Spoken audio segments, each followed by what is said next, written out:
Namaste everyone. I am Vittala Rao, legal and management consultant in Bangalore. Today we will have a session on 4 legislations pertaining to Karnataka. That is Karnataka Shops and Establishment Act, then Karnataka Labour Welfare Act and Industrial Employment National Festive Holidays Act Karnataka and Karnataka Payment of Subsistence Allowance. These are all 4 legislations which are extremely one should be familiar with this. To start with, we will talk about the Karnataka Shops and Establishment Act. Of course, the objective is very simple, that it's provided to regulate the conditions, service and employment in shops and commercial establishments. So this act is applicable to all shops, all commercial establishments, restaurants, theatres and all other establishments as per the notification issued by the Government of Karnataka from time to time. Here, let us see the definition of commercial establishment. Commercial establishment definition is quite wide enough. It talks about any establishment carrying out any type of commercial activities, trade, business or whatever you may call, it gets covered here. Take for instance the bank or the commercial establishments, and then the hospitality industries, and then Information Technology Act, and then Information Technology Enabled Act, BPOs, travel agents, whatever you may call, the whole thing gets covered under these commercial establishments. So this is a very vast application of the definition. Here shop means, again it's almost like a repetition in the sense that here shop is a premises where any trade or business takes place. All of us are very familiar with shops, like that it comes. And for instance, a storerooms or godowns, these are all comes under the definition of shops and this one. And then any establishments located inside the factory is not covered under the shop, because as we know, under Factories Act, anything within the premises is a factory. Hence what happens many times, we see in the big office factory premises, we do have administrative office. But administrative office here, because it is inside the factory premises, it doesn't come under the Shop and Establishments Act, because it's get covered by the Factories Act. That's the difference here. You should always keep it in mind. Here the definition of employee is very, very elaborate. It says that all employees, including managerial, supervisor, skilled, unskilled, whoever is employed by the establishment is an employee. It has a very vast coverage, very wide definition. And this Provisions Act, because the State Act, it is a state legislation by Karnataka. Hence what happened, the state and central government offices are not covered. Similarly, railways, post and telegraphs, any sanitary and public conservancies, etc., they are not covered. Similarly, office of legal practitioner and medical practitioner with not more than 3 persons are employed, then the act is not applicable. It's not applicable. In Karnataka, it is not applicable to hospitals and nursing homes. That is an exception. But in some other states, you find that the hospitals are also included as commercial establishments. But in in this act, Government of Karnataka has not included hospitals and nursing homes under the purview of this act. And most importantly, friends, under item number 5, persons employed in positions of management, the provisions is not applicable. Now the thing is that it's a debatable question. Who are the people who are holding positions of management? So this is a question of thing. I will share it with you some decided case laws on this. What is the criteria for the establishment? For instance, now a owner of a shop, definitely, because he happens to be owner of the shop, he is not a person, he is a person holding position of management and he is not covered. would include having any amount of controls over the establishment. Like for instance, the head of the department of an establishment. Now he has got control over his department. He has got managerial straight abilities. And similarly, let us take the example of a managing director of a company or the director of a company and the vice president of a company. Then they all hold the positions of management, hence the act is not applicable to them. So here friends, what you have to do is that when you decide who is the person holding the position of management, you have to thoroughly scrutinize, in the sense that a person who having a high responsible position, having a lot of control over it, he has powers to sanction, powers to do anything to do or not to do, then like that you need to distinguish and differentiate, then only you can decide who is the person holding position of management. Now here in Karnataka it says that every employee must be issued with a letter of appointment in Form Q. It has been specified under the Act itself. Now you may find out, sir, we already issued a letter of appointment from the company, and this is a 3-page letter, a 4-page letter, it is designed by our company, we are issuing that. Where is the question of issuing this? Then even though you have issued a detailed contract of employment or appointment letter, under this law you have to mandatorily issue Form Q. It is a very simple format where you have to maintain it. Otherwise, if you don't maintain Form Q on appointment letter, it is a contravention of the Act.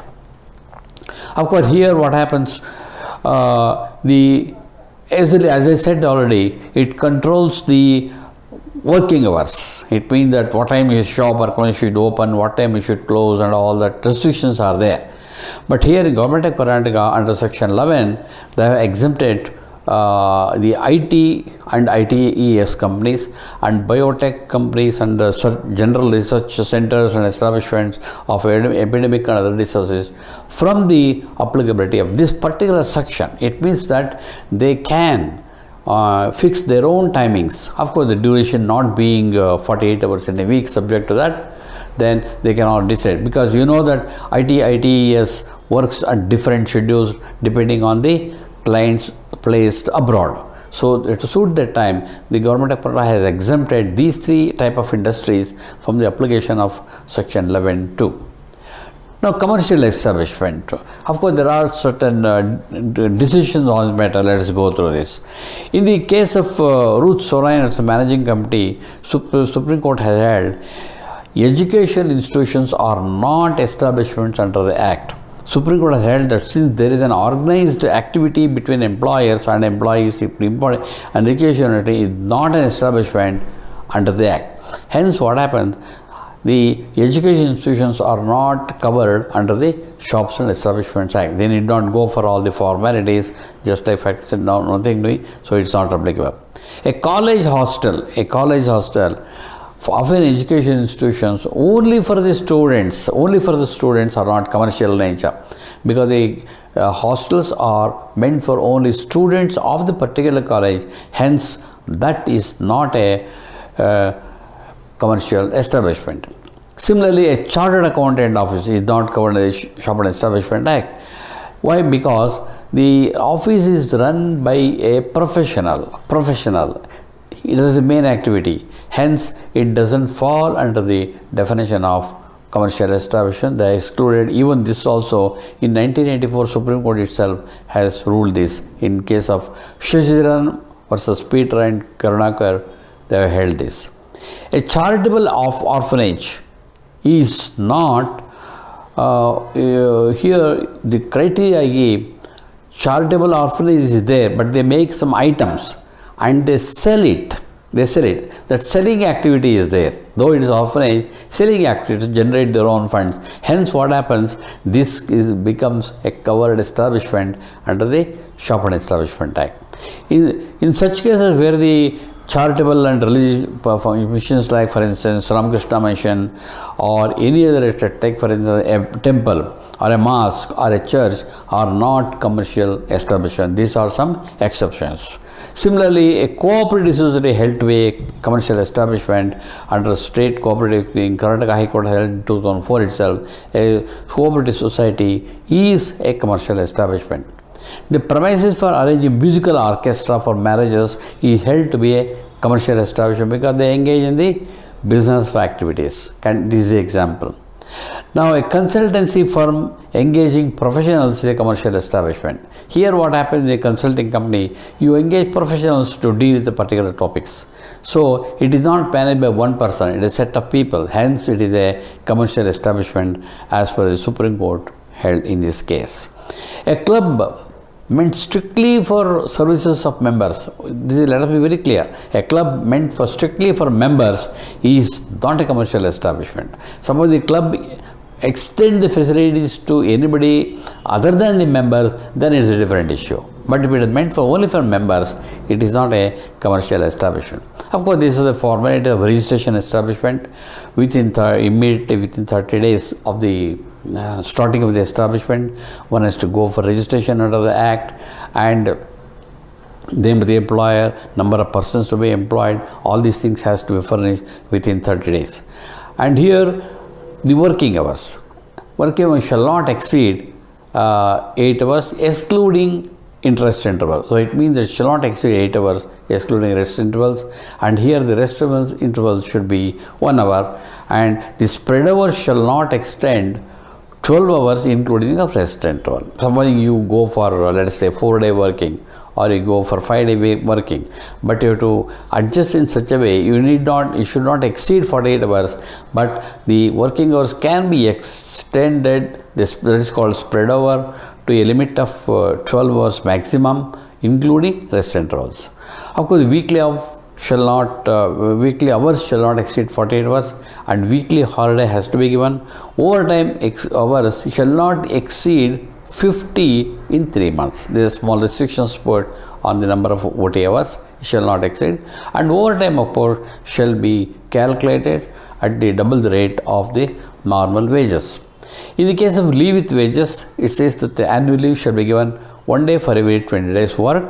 Then sickness and accident sustained by him or any other reasonable cause 12 days in a year. This is a mandated. So it means that you have to give 2 types of leave. One is called the annual leave, another is called the sick leave, which can be used as a casual leave also, because it says for any other reasonable cause, it says. So we can say that the 12 days is sick cum casual leave, that we can always interpret. In case of termination of service, the unavailed annual leave to be encashed. Now, of course, here leave can be covered up to 30 days. Now the Government of Karnataka has amended this provision up to 48 days. The leave can be 45 days. The leave can be accumulated. And then the employer also is free to formulate his own policy to regulate the grant of leave, carry forward, etc. Which is, if it is more favorable than this, then that holds good. If it is not favorable, these provisions under this shall hold good. We have to keep it in mind. Then, of course, the prohibition of women and during night shift. Section 25, earlier it is there, but now, as we know, this has been relaxed. Of course, now what happened earlier, we had to take compulsorily written permission from the Labour Department to engage women in the night shift. That is, any time after 7 p.m. we need to take the permission, and the permission is given once in 3 months and subject to all security reasons and all that was there.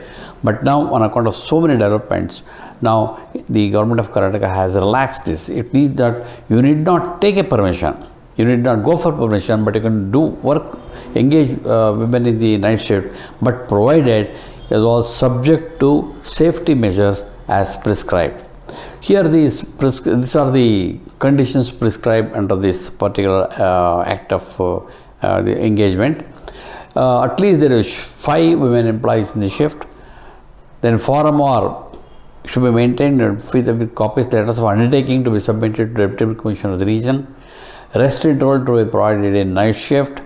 Then transport facility to the place and home to be provided free of cost. This is very important. And the employment of all shall be on rotational basis. It's not to take care of the safety. It should be on rotation basis, maybe weekly, maybe fortnightly, whatever the frequency, it has to be taken. Then adequate number of security guards should be posted during night shift. Sufficient restrooms, latrines, washing facilities, etc. to be provided separately for establishments. The establishment should cost the baby creche facility obtained by the women employees from voluntary or other organizations. Suppose the lady is employed in the night shift.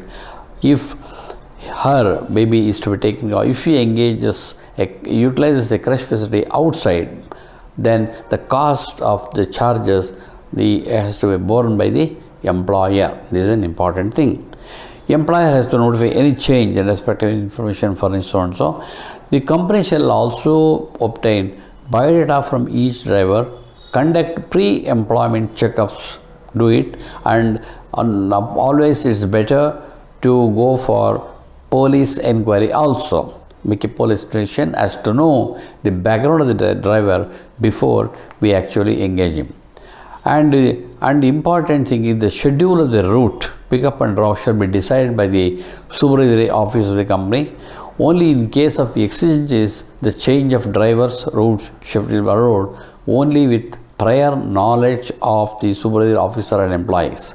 Another thing is, if the driver takes any other route other than the normal route, then she has to immediately bring it to knowledge of the boss next day morning and to inform them, because this is not a safe practice. Then careful selection will be made, I told you already. The company shall provide security guards at workplaces and night shift vehicles when women are being picked up first and dropped last. Here, a security guard must be provided in the vehicle itself. And designated supervisors and company service provider at randomly check the vehicles at various routes as far as possible. It means that we have to go and then surprise check at the specific route and what's happening in the route. It is better to scrutinize and check for the safety of women. The company shall have a control room, a call center. It should be one, and breach of these conditions attracts the withdrawal of the permission granted. So this is one thing. These conditions definitely work. Now in the upcoming code also, this provision has been made in the upcoming labor codes, Occupation Health and Safety and Working Conditions Bill. Here also they have again blanket permission, but provided they adhere to the safety norms as prescribed by the state governments. So the government is yet to fix up, but more or less the same lines what I told you just now, the lines will be immediately there. Now here, under this act, safety is very important, and building and more than one story to be provided with staircases, exit to external stays open from inside, and precautions against fire. This is very much. Although here one thing you will notice that these provisions are not made in this act, but what happens as employers, as establishments, it is their responsibility to take care of everything, particularly in the matter of fire safety. As we know, probably you may be familiar, there are 4 different acts in Karnataka. That is called Karnataka Force Act 1964, then Karnataka Fire Force Rules, then Karnataka Fire Force Regulations, and Fire Safety Guidelines also have been mentioned in the National Building Code of India. With this in mind, one has to audit oneself, the establishment, whether these things are adhered to, because in case of fire accident, in case of anything damage happens, the government shall institute inquiries against these provisions also. So it is better you take care of this safety. And here, since it governs this working conditions of the employees, this thing also have been addressed about the termination from services. Here it says that if a person has worked not less than 6 months, then the dismissal or a notice should be 1 month pay or 1 month salary in lieu of notice is to be given. The provisions to section 39 also stipulates that where misconducts of an employee brought on record, which provided at an inquiry to be held for the purpose, no need to be informed. So it means that if a person is found misconduct of any acts of indiscipline, then a notice of inquiry to be given, and after conclusion of an inquiry, if he is found guilty, then you can terminate. But when you terminate, you have to ensure that this 1 month notice is to be given. Now what happens is that the dismissed employee can have an option to go to the respective labor department, like for instance Deputy Labor Commissioner, make an appeal to him.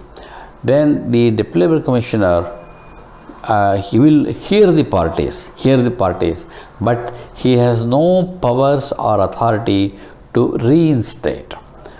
Only thing is, he will see the type of contract between the employee and the company, and maybe some reasonable compensation he can offer. Other than that, this authority has no powers or authority to reinstate a employee back in the work. This is one thing. Then here also I said even appellate authority, they are not empowered.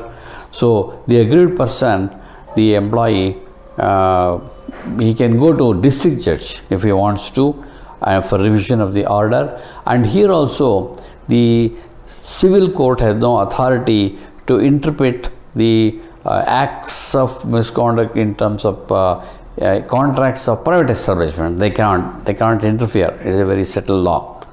Here also the district judge can award some compensation, not beyond that. But here what happens, friends, if the employee happens to be a workman under the Industrial Disputes Act, then he can always expose a cause, go to Labor Department straight and raise a dispute under Industrial Disputes Act separately. Nothing prevents him. He can always do it. This kind of thing. And compliance is concerned, of course, as I said, registration, it should be up to date always. And if there are any changes, it has to be amended very clearly. Then you have to display the abstract of the act on the notice board in English and Kannada, and name board of the company or establishment to be in Kannada is to be displayed. Then you have to compulsorily maintain Form P displayed on the notice board. Then you have to issue leave cards in Form F and G, you have to issue that. And Form Q, as I said already, appointment letters, that has to be issued.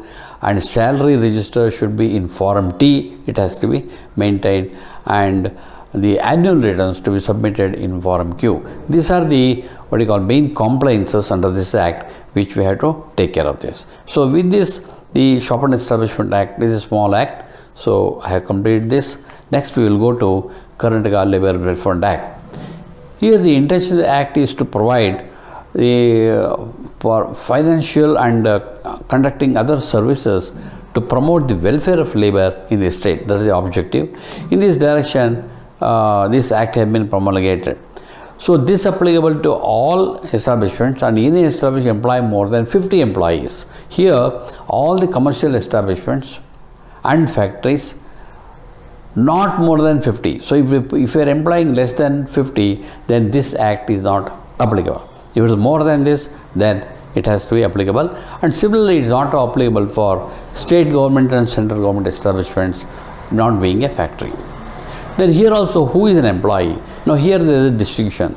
Here in this act, a distinction has been made. Employee means who has been defined as a worker under the Industrial Disputes Act. So that holds good. So it means that what happens, the people who are holding the position of supervisory and managerial, they are not covered under this act. In such cases, you need not pay the contribution for the people who are holding supervisory or managerial cadre. You have to pay the contribution only in respect to the workmen who fall under the definition of the workmen under the ID Act. So this you can keep, the identification is same. Now here the welfare fund, what it says, all fines realized from employees, it is one. Then contribution made by the employers and employer once in a year. Then unpaid accumulation, this I will talk to you. Then voluntary donation or any interest recovered from delay of contribution shall constitute the labor welfare fund. Now here of course a constitution board is constituted for administration of the fund. Here representative employers and employees, then independent members representing the women, and other independent members, they constitute the board. Here unpaid accumulation means, here just pay attention here, all payments due to an employee but not paid to him within a period of 3 years from the date on which became due. So this is an unpaid accumulation. This excludes, of course, gratuity, because gratuity, there is no limitation period. He can claim the gratuity even after 10 years or 15 years, the money should be made available. Whereas other dues, other salary dues, if it is not paid and lying in the books of accounts for more than 3 years, is unpaid accumulations, and it has to be paid to Welfare Commissioner every quarter, 15th January, 15th April, 15th July and 15th October. In Form D, we have to submit it. Hence, here what you have to do is that each quarter you need to examine whether what is the funds lying accumulated and unclaimed amount in the books of account. Then accordingly you have to take and make a prompt payment to Welfare Commissioner. Then of course the employer and employee contributions shall be made before 15th of January every year. You have to submit in Form D, then that is a must required. The fund will be utilized for various purposes. For instance, community and social education centers, then community necessities like games and sports, then excursions and tours, then entertainment and welfare centers and scholarships, etc. The fund being used for the purpose of labor welfare activities. Now here compliances is very important. Deduction of employees' contribution on the payroll as on December. Remittance has to be made along with the employees' contribution and employees' contribution before 15th in Form D. Then constant check the unpaid accumulation lying in the books of accounts to be paid quarterly basis. This is a contribution to be made. That's all about. Now we'll go to National and Industrial Establishment Act, National and Festive Holidays Act in Karnataka. Now here, this is an act to provide the grant of national and festive holidays to persons employed in industrial establishment in Karnataka. Now here out of this act is applicable to all establishments including factories, plantation, mines, etc. Those who fall into the bracket of private sectors. And the government factories falling under the state government sectors is applicable. So this is a very vast application. Here the employee must be allowed 5 days of national holidays and 5 days of festive holidays. Now it is required to declare, compulsory to declare Republic Day, Independence Day, Gandhi Jayanti, May Day and Karnataka Rajyotsav and other 5 holidays compulsorily. We have to declare it. Now here we have to make a statement every year, the list of holidays before November, and submit to Labor Department just for information. Their approval is not required, just for information we have to do it, and display on the notice board also for information for all the people. And of course, if a general election takes place for let us say Lok Sabha and State Assembly, then the state government shall declare on such day we have to provide additional holiday for the people to exercise their vote. This is also applicable. Of course, this is also again not applicable for the establishment owned by central government. So this is one thing. And employee who works on a holiday, this is very, very important. Just pay your attention, be very clear. Section says employee who works on holiday to be paid twice the rate of ordinary wages or wages for such day, and to avail himself a substitute holiday with wages on any other day. In other words, he has to get the normal wages for the holiday just like with anybody else. But if he works on that day, he has to be paid twice. It means that if a worker works on a national holiday, he is entitled for 3 type of wage. One normal wage, and here there are 2 wages. In 2 wages, he can what we call an option. One, he can say, I will take a substitute holiday on another day, and then he will get 1 day payment, and substitute holiday will be with pay. So this we have to bear it in mind. It is not just paying double the wages, it is almost comes to 3 days salary. This is one thing. Okay, now we will come to Karnataka Payment of Subsistence Allowance. This is a 1988 Act, and this is very important. Now here also the definition of employee means any person employed in any initial activities. Here also it includes skilled, semi-skilled, unskilled, supervisory, etc. Everything is there. This definition is also almost in line with the definition of a worker under the Industrial Disputes Act. The subsistence allowance is paid in respect of a person who has been placed on a suspension pending inquiry or pending further action in the matter, because the employee definitely will not get the salary, but the intention of the act is that he must get some kind of a monetary relief to maintain and sustain himself during the period of suspension. From this point of view, this law has been introduced. Now here, this act is applicable to all establishments either covered under the standing orders or not covered under the standing orders, irrespective of that. So let us take the example of any commercial establishment or a factory where, as we know, the standing order applicability is 100. If the establishment is employing less than 100, the standing order act is not applicable. Then even in such case, if you suspend a worker for any type of misconduct committed by him and suspend him from work pending inquiry, pending further action, he has to be paid the subsistence allowance under this act. So even though standing orders is not applicable to the establishment, this act is applicable here. Let us take an example of an establishment employing only 10 people. Then even for that, this act becomes applicable, and if you suspend anybody pending inquiry, then you have to pay the subsistence allowance to the worker, because even the Constitution says that if you don't pay the subsistence allowance, it's violation of Article 25 of the Constitution, that is right to life. So that is how, to the extent the Constitution has been interpreted. So it has to mandatorily be paid, and we should always keep it in mind. So as I said already, this definition of employee is exactly similar to worker under the Industrial Disputes Act or in the Industrial Employment Standing Orders Act. Both are same. Here the establishment, I told you already, it includes everything. Only thing is the office of central government, state governments are not covered, and railway administration or any mine or oil field or any major port or public sector undertakings under the central government, this is not applicable. Of course, the industry definition is very wide,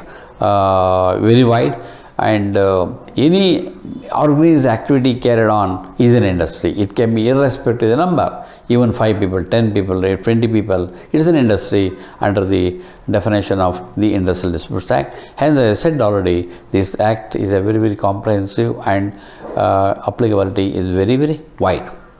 Here, suspension, of course, I told you already, is the interim decision of the employer to place him on suspension pending work, pending further action and all that. And once the inquiry is done, and if the worker is found guilty of the misconduct, if he is found guilty of the misconduct, and the period of suspension shall be treated as unauthorized leave, and shall not, substance paid to him shall not be recovered under any circumstances, right?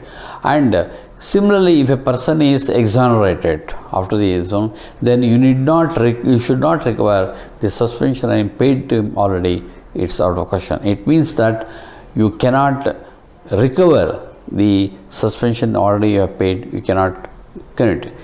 Here the definition of wages is same as the Industrial Disputes Act. It means that it is a very comprehensive, wide definition.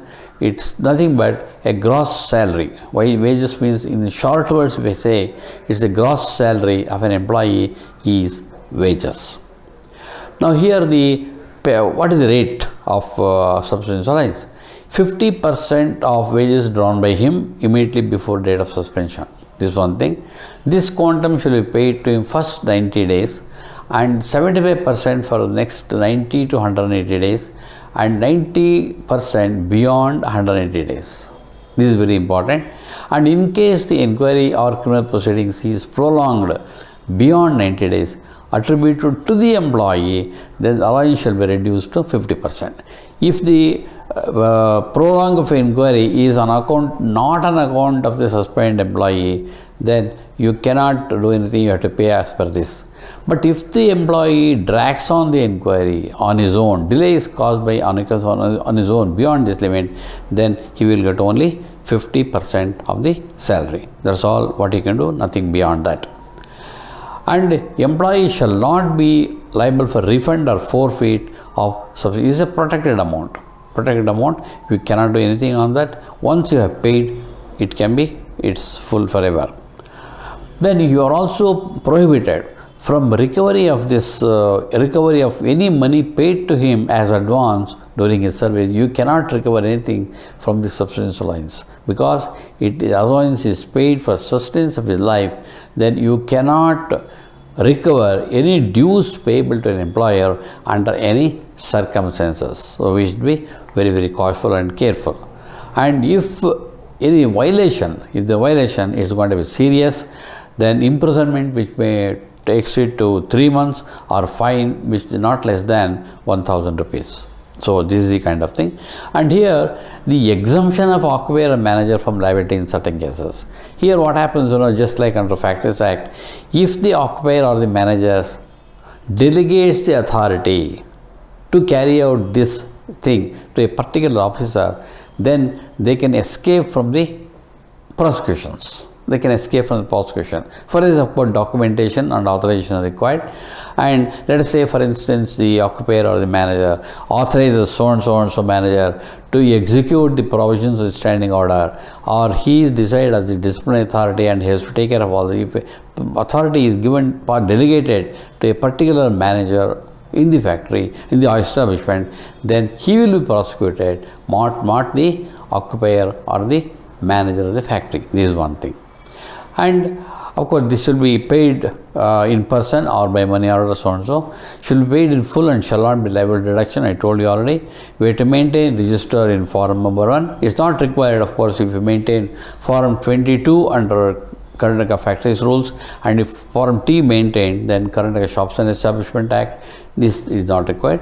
And submit returns in form 20 or 22 under Factories Act or the Shops and Establishment Act, because this gets covered, this payment of something gets covered in the return, hence you need not submit additional return.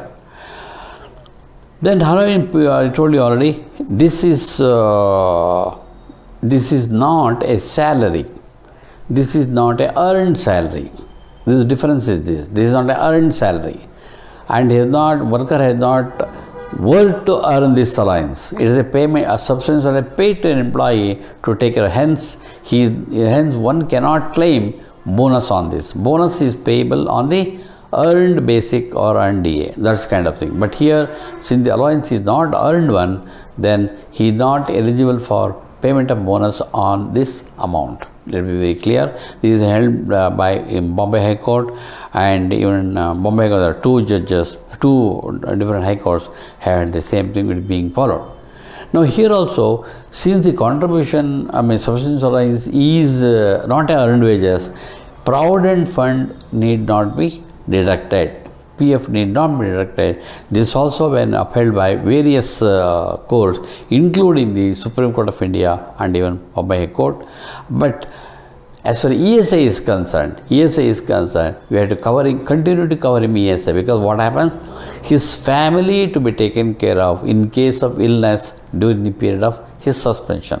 So from this point of view, this allowance is treated as wages for the purpose of ESI only. So it means that you have to deduct only ESI contribution, but not PF contribution, because in the period of suspension, employee should be able to avail the medical benefits or sickness benefit for him and his family. So this is the kind of thing. So here these are certain judgments I will take you through quickly. Non-payment of allowance will not violate special inquiry. No prejudice have been caused to suspend employee. This is from Allahabad High Court. But of course, there are a lot of varied decisions in this matter. In some decisions, what it says is that if the substance is not paid to an employee during period of suspension, and the employee complains that he is not able to attend the inquiry to meet his expenditure to come and go for the venue of the inquiry, and hence he is not able to attend, then in such cases the inquiry conducted by the employer will be violative of principles of natural justice. So we have to be very careful and cautious in paying or not paying. So best thing is to be on safer side. In fact, to avoid the violation of Article 25 of the Constitution of India also, it is much better to pay the subsistence allowance as per this act to who are eligible to get the subsistence allowance. So this deduction I told you it's not liable to be deducted. In Karnataka High Court has held this. Departmental inquiry will be vitiated if this had not been paid the allowance. This is exactly what I told you just now. And here, employer will not be liable to add increments in the allowance during the period of suspension. So, when a worker is suspended, let us say the suspension goes on for more than a year, and he was due for increment on a particular day, this increment need not be added to subsistence allowance, because because he is not in service, he has not earned anything, then definitely he cannot get the benefit of the increment he is likely to get or going to get for the payment of subsistence allowance. So here, as I said already, if the inquiry will be vitiated, if the employee says that he is not able to attend the inquiry for these reasons, then the inquiry is bad in law if it goes like this. Then suspension of 4 years without issuing a charge sheet will amount to a punitive punishment, and employee will be entitled to reinstatement. This is one of the Delhi High Court decision. And suspension of inquiry prerogative of the employer and initiating disciplinary position. Nobody can question this suspension of inquiry. Nobody can question it. A suspension of president of a union during pendency of proceeding will not be set aside, because here what happens is that even a trade union leader is an employee first, the union leader next. So if he commits any type of misconduct, if he is placed suspension, he is also liable to play for suspension and follow this payment of subsistence. He is not an exception, unless of course he proves a mala fide or a purposeful victimization act on the part of the management. Here, another important thing you should always keep it in mind: during the period of suspension, employer and employee relations do not come to an end. You are not, relationship between employee is not terminated, is not ended on account of suspension. Suspension is only a temporary suspension him not to come to work, that's all. Otherwise, still he continues to be on the role of the employee, and employee-employee relations still subsists till you pass a final order to dismiss him. Once you dismiss him, of course, naturally, employer-employee relations ceases. This is very, very clear. And wages for full suspension shall be paid when the suspension is not paid by the appropriate authority. This is very, very important. In many cases that have been held, the order of suspension must be signed by the competent authority, because in the standing orders or in the company's policy, one should designate who shall be the disciplinary authority. Only the disciplinary authority has got authority to suspend a worker. Otherwise, no. In one of the cases, a Supreme Court has badly criticized one of the action. In that case, what happened? The personnel officer had signed a suspension order, and of course the inquiry went on, and then ultimately the case was dismissed, and the matter went up to Supreme Court. In the Supreme Court, it was alleged that the order of suspension is not signed by the appropriate authority under the standing orders, but is signed by the personnel officer who is not a disciplinary authority in the standing orders. Then the Supreme Court came very heavily on this case, and they said suspension is very bad, and the Supreme Court ordered reinstatement with full back wages. So this is the kind of thing. Hence, please be very, very clear that the order of suspension must be signed by the competent authority and no one else. Okay, to take care of this. This also, I told you, repeat the same thing, that Allahabad High Court, employee is suspended, the contract of service is not rescinded. It is very, very clear. And the inquiry due to laches on part of the delinquent employee, of course, naturally, he will be entitled to only that one. So, this is exactly what I want to share with you. Thank you all. Thank you very much. Wish you all the best. Thank you.